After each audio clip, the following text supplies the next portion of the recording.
Yes, I'm just as excited as everybody else out there about the release of the Silversky SE, but what I'm more excited about is the Add 6 Guitar Players Play John Mayer's Wild Blue. I'm going to break down everything that happens in it, note by note, phrase by every guitar player. If you've been hanging around the YouTube guitar community for a while, I'm sure you've probably heard people talking about things like the cage system and triads, different scale shapes, and target notes when you're soloing. Those are really fantastic concepts, and I think everybody should learn them, but if you don't really take the time to apply them to music, they're just that. They're just concepts. The real beauty is when you can take a piece of music and analyze it using those different things and be able to take what you learned from someone else's playing and implement it into your own. These are the concepts I'm going to be using to break down 6 guitarists play John Mayer's Wild Blue. In addition to just transcribing, learning, and breaking down all the guitar parts, I also spent a lot of time creating patches on the Line 6 HELIX for every single player in this video. You'll get to hear each patch as I demonstrate what everybody's doing in the video, and there'll be a link down below where you can purchase the entire pack. It's a great way that you can support the channel right now. They'll help me to continue to create free content like this for YouTube.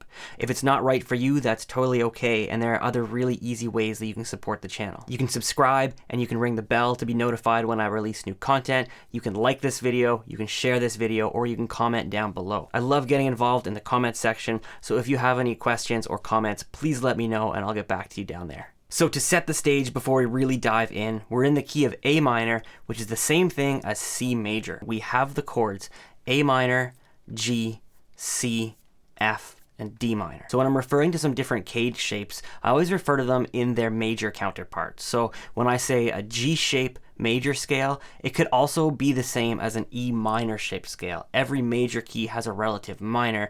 I find, at least for my brain, the easiest way to think about these things in their shapes and the way they sit on the guitar as in major.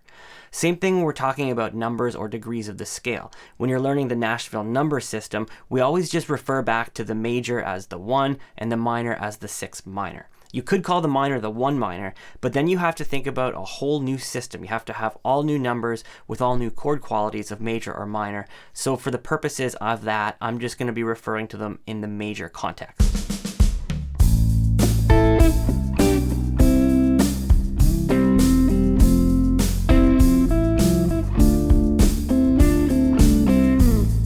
John starts off by playing the chords, and he actually just stays in one position. He's in the G shape major scale the entire time. So we're in the 5th position here. Our major scale is a derivative of this sort of G shape, and our minor scale is a derivative of this A minor shape. What he's doing is he's highlighting an A minor triad here, and then he's moving to a G right here. It's actually just a G5 because we only have the notes G and D, and it actually comes out of like a D-shaped chord, which would be right here. But he chooses to omit the 3rd, the B, in order to just kind of keep the melody flowing in a nice direction. And then he lands on the C chord right here, which comes right out of the G-shaped scale, where our root note is either here or here. Over the rest of the C chord, he just plays this pentatonic riff that has some double stops in it and lands back on the C and the G, really highlighting the fact that it's a C chord because that's the 1 and the 5 of that chord. So from there he lands on his F chord, which is a C shape in 5th position, and he plays this sort of rhythm melody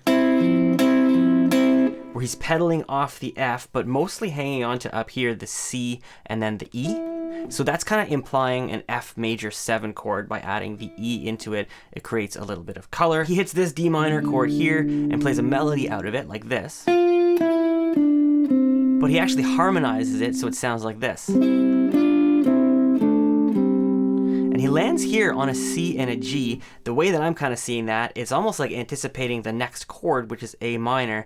The C and the G are like the 3 and the 7, kind of, you know, letting us know it's an A minor 7 chord.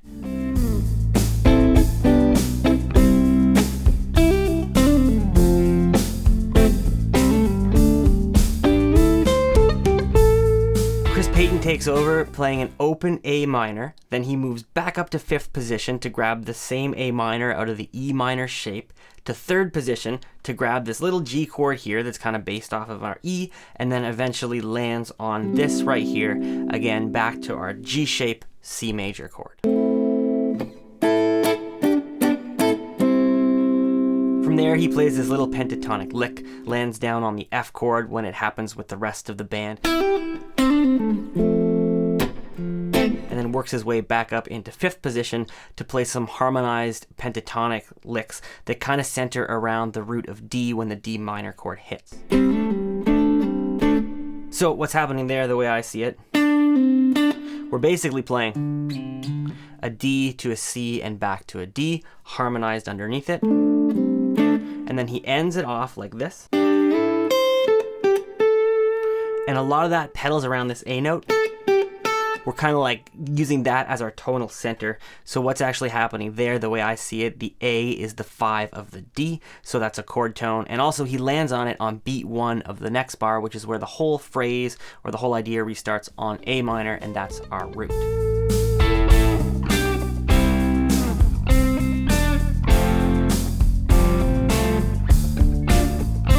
Lindsay Ell takes over exactly where he left off, playing that single A note on the B string. And then she highlights the chords that are actually happening, A minor, G, C, in a linear fashion, using dyads until she gets down to a big C chord, like this.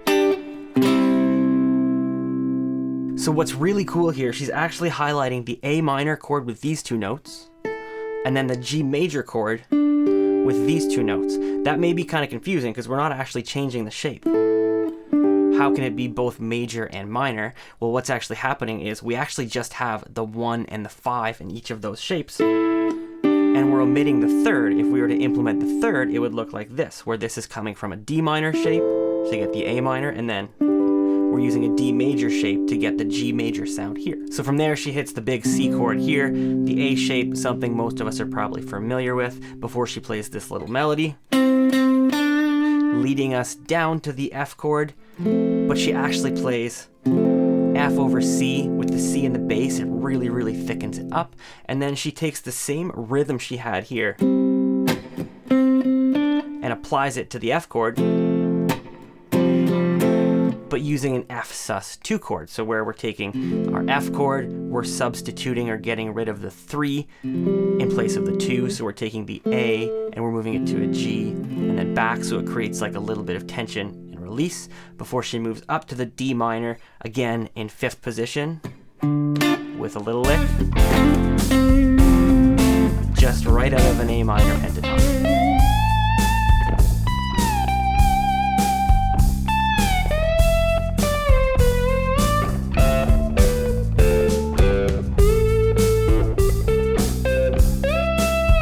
So he starts off on the A note here, works his way up to the B, back down to the G. And so what's actually happening underneath there, the A happens over an A minor, he slides up to the B just before or as the G hits, kind of like anticipating the change, landing on a G, which hits on the G chord, but also continues into the C chord, which makes it the 5th of the C. So it's really cool when we land on a chord tone from another chord that kind of transitions into the other one. It works really, really well. After that, we get the A to the E. And so that E, although again hits at the very end of C, it moves over and it holds onto the F chord. It's the 7th of F, again kind of implying that major 7 that we're seeing the theme of here anyways so far. Over the rest of the F chord, he's playing this major scale kind of lick, just starting on the E, so starting on the 7, working your way down, E, D, C, B, C, D.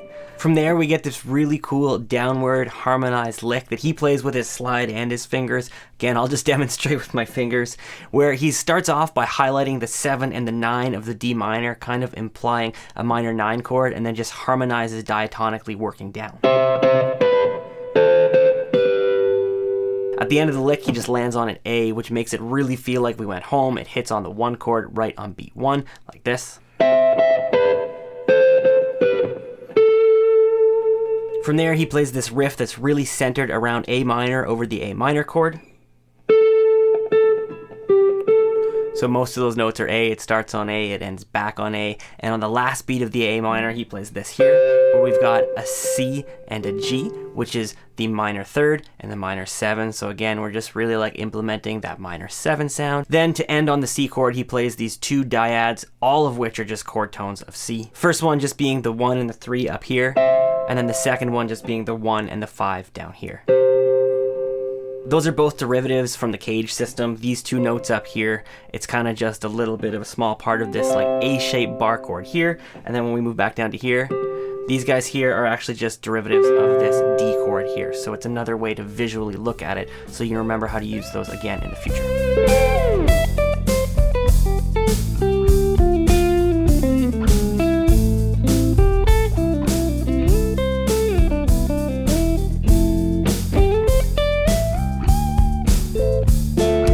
Sharkey plays some really cool chordal melody lines, and we start to hear some outside notes. So the first chord he plays is actually over a C chord, and what he really plays, at least the way I'm looking at it, is like an A minor 7. So he plays it right here, where we actually get A, C, and G. Or if we're thinking about it in terms of its relationship to an A minor chord, that's your 1, your flat 3, and your 7. Although it's happening over a C chord, it's got that kind of minory sound, and I think it's really reinforcing the tonal center of the song.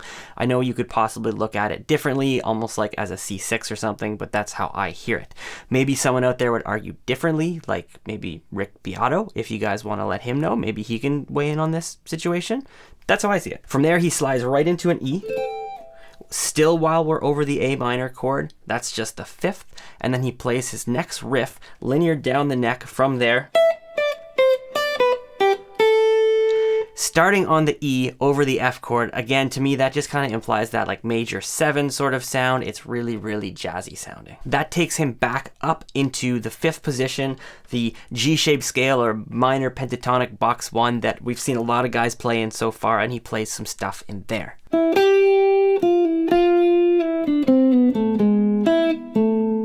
So that, to me, that was the first time in this whole piece where I went like, whoa, like what's that sound? And that's because we actually have an outside note. The outside note in question is right here. Now, it's a G sharp or an A flat, depending on how you look at it and depending on the context. Seems kind of weird to take something in the key of A minor and put an A flat in there because that shifts everything. The A is kind of the most important note. Now, if you think about it as a G sharp, and then we actually look further ahead, we look at the chord that it's moving into, and we look at the note that comes after it that's kind of paired with it, it really leads me to believe it's a secondary dominant. So the way the secondary dominants work are they happen before a chord by playing a dominant sound or a note that might not be in the key, kind of outlining the dominant chord of whatever chord we're moving to. We can create this like really great tension that releases as soon as we hit the 1 chord again of like the secondary dominant. Now in this case, it actually sort of winds up being the A again, but what's really cool about secondary dominants is they don't take into consideration major or minor. If it's an A minor chord, your dominant is still E7, which is more of a major chord because we have the major 3rd, although we have the flat 7, as opposed to like it having to be a minor chord. So here's what I think happens.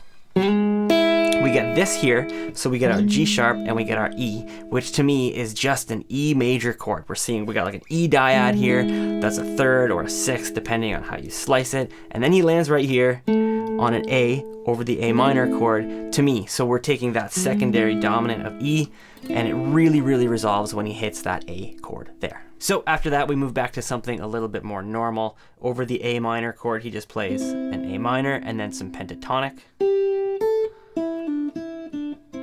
And then he lands right here on this dyad here where we're playing a C and an E. So that's the 3 and the 5 of the A minor before he makes this move and slides up like this.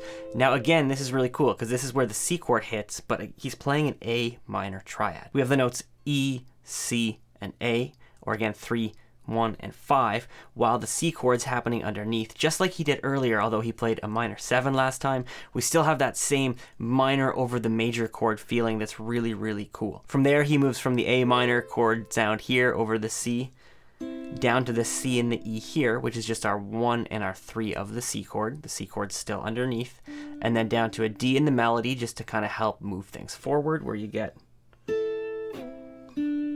And then from there, he plays this riff still over the C chord. Now, to me, that's just highlighting all kinds of chord tones, okay? So we're starting on an E, which is the 3rd.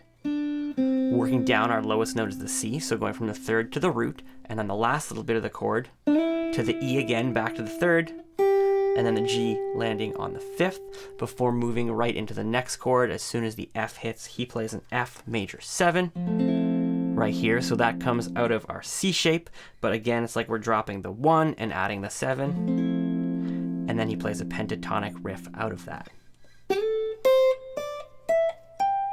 So that was just A, C, D, E, and G. He lands way up here on this G chord before playing these 2 chords. So in this voicing here, you have F, A, C, E, which is just your flat 3rd, then your 5, then your flat 7, then your 9. So that's where we're getting that D minor 9 sound from. Then this voicing here, C, F, A, and E. So there we actually have your flat 7, you have your flat 3rd, you have your 5th, and you have your 9. And that just takes him out of his solo. 2 voicings of the same chord. It's really cool. It kind of gives it almost like a downward feel.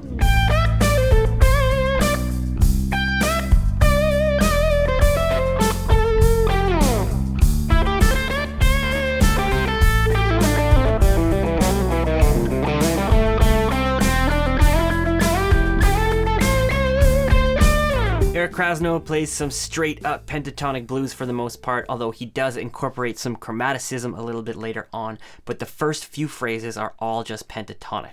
The first one's all the way up at the 17th fret, A minor pentatonic box 1.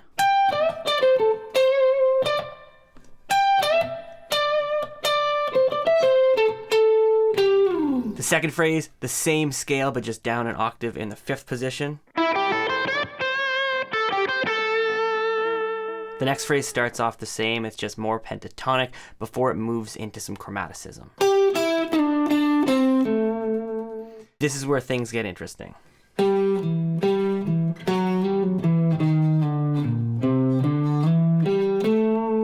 Starts off pentatonic. And we actually have 2 outside notes there. The first one we have here is a G flat, and then the second one we have here is an E flat.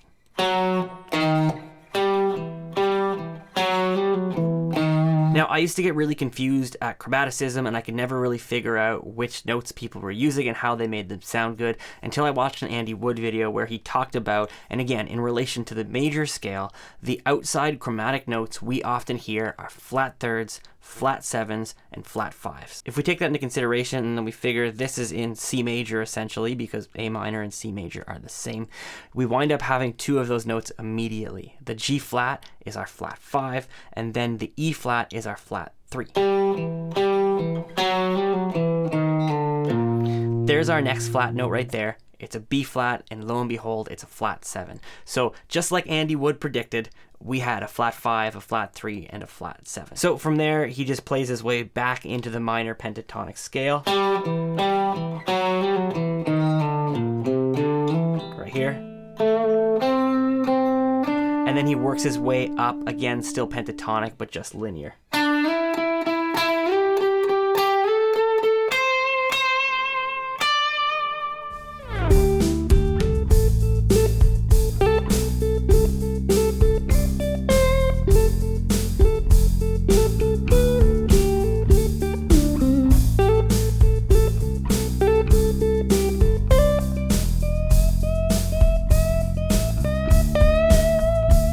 Before John Mayer takes it home, Celisse steps in and plays some really, really nice, clean, and soulful blues. Now, she doesn't play a whole lot of notes, which may be misconceived as being easy or easier than some of these other parts, and you know what? Truthfully, I thought so too. When I sat down to transcribe this, Isaiah Sharkey's part really intimidated me. I knew I was going to have to spend some serious time on that, and Eric Krasno, there was some blazingly fast licks in there that I thought were going to take me a while. I thought this was going to be really easy. Now, where it's actually really complicated is her use of rhythm and her feel. The feel is so good on this, and she really uses rhythm to her benefit. She accents different parts of the beat in different bars all the time while using the same riff, which is a really effective tactic that I don't think we give enough credit to. She starts off with a couple of pickup notes landing on an A, and then for the most of the time, she's actually just pedaling on an A note and hammering on from a G back to an A. In the first bar, she accents beats 2 and then beats 3 and. So you get 1 and 2 and 3 and 4 and. In the next bar, she answers the first phrase, I guess. It's kind of like a call and answer thing. And she plays the same thing. She's still pedaling on that A, but then moves up and then back down. Sounds like this. The next bar, she's still pedaling on the A, except this time she's accenting beats 1, beats 2 and, as well as beats 4. 1 and 2 and 3 and 4 and. So she answers that phrase again in the call and response manner and plays this riff, which doesn't leave pentatonic at all. It's just our B box back into box 1.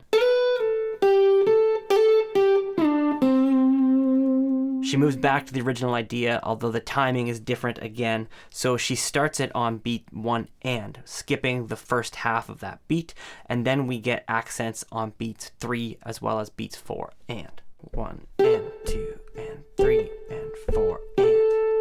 From there, she works into her final resolve, where she just bends the D note up to an E 8 times with varying degrees of bends to like really work her way up. It sounds so good and so in tune, and the timing is actually kind of difficult. It sounds like this.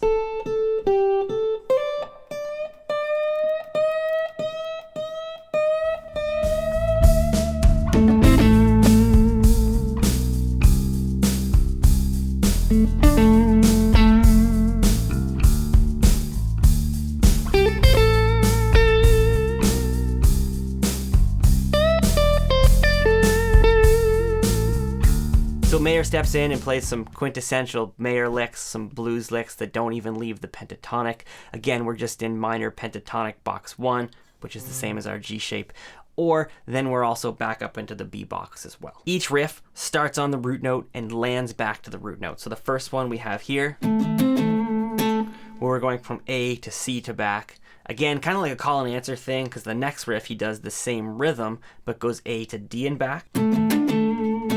He plays the same original first lick an octave higher in our B box.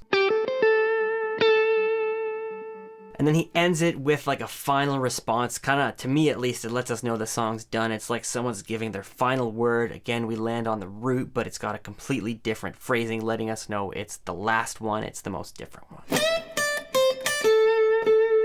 So again, this is why we learn some of these concepts like caged and chord tones and intervals and all those things every YouTube guitar teacher is talking about that you might be wondering why you need to know. It really helps us to break down parts like this, to learn them for ourselves and be able to implement them into our own playing.